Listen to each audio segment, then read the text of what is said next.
The desert wind blew across the charred wreck of the ship, carrying the smell of scorched metal, so harsh it burned Darius's throat every time he inhaled. The warped plates of the Archanhel reflected the evening sunlight into faint flickers, wavering like the last remaining glances of the dead crew. He leaned against the broken wing, trying to slow his heartbeat, trying to turn what had just happened into something he could put a name to. Vra'kor had spared him, not out of pity, not because he thought Darius was weak, but for another reason. Something in the icy gaze behind that mask had told him plainly, he was not a worthy trophy. Darius swallowed, the metallic taste of blood still lingering on his tongue. If Ayacha had wanted him dead, he would have been long gone, and that thought sent a wave of chills through him more violently than Zertal's heat ever could. The sunset dipped lower, dyeing the sand a brutal reddish bronze. There was no more time to stand there trembling. Night on Zertal was not something a bare human could endure. He needed shelter.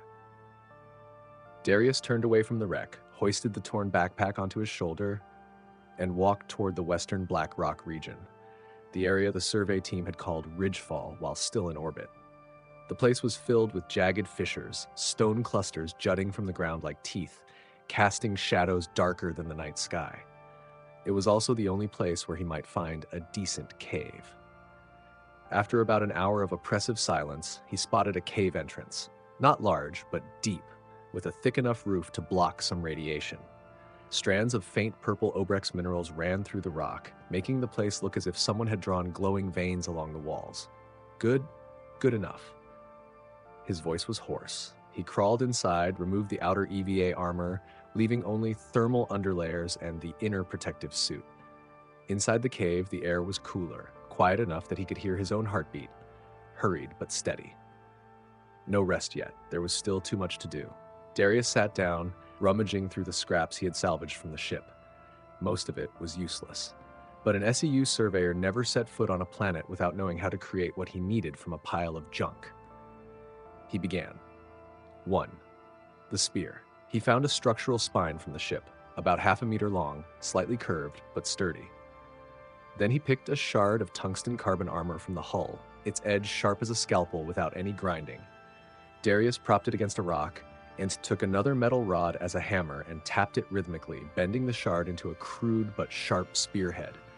Each clang echoed through the cave like the knocking of something lurking in the dark. 2 strikes. 3.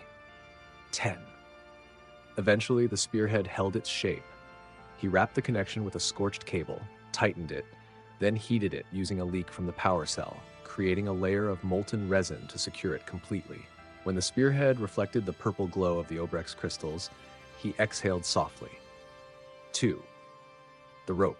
He gathered microfibers from the broken locator cables, stripping them down until only the soft but durable carbon cores remained. He braided them, twisting them together in a rescue knot pattern, slow, even, and firm.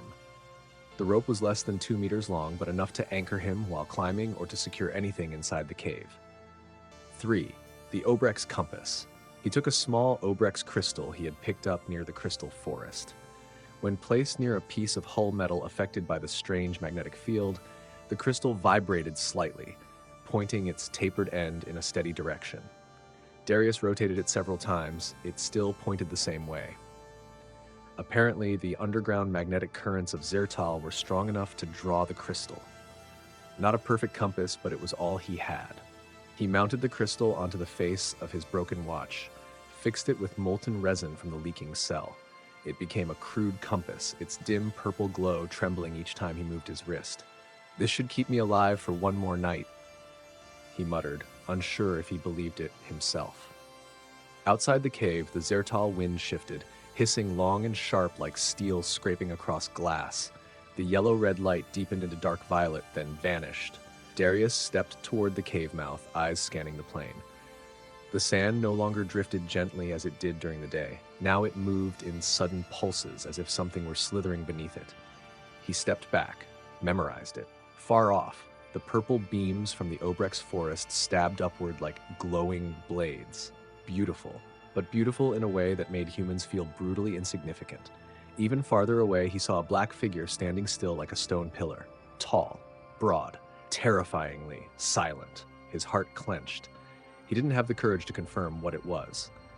He turned back. Darius lay down on the rock floor, spear leaning beside him, rope coiled, Obrecht's compass within reach. His own breathing echoed in the cave like it belonged to someone else. Everything felt too big, too empty, too cold. He closed his eyes, but sleep never came deeply. Each time his eyelids lowered, he saw the masked hunter tilting its head, evaluating him like a living presence standing right at his shoulder. Once, he jolted awake to the sound of sand sliding against the cave roof. But nothing was there, just a temperature shift, or so he forced himself to believe. The night dragged on, slow and heavy as stone. The first light of Zertal crept into the cave, brushing the spear's tip and making it glint faintly. Darius sat up, body aching as if hammered all night. But he was alive. The cave remained. And those small tools were the only things between him and death. He stepped outside. Fresh sand had formed thin streaks on the stone floor, patterns that reminded him of what the yacht had done to his footprints the day before. Erased them, left nothing behind. He shuddered.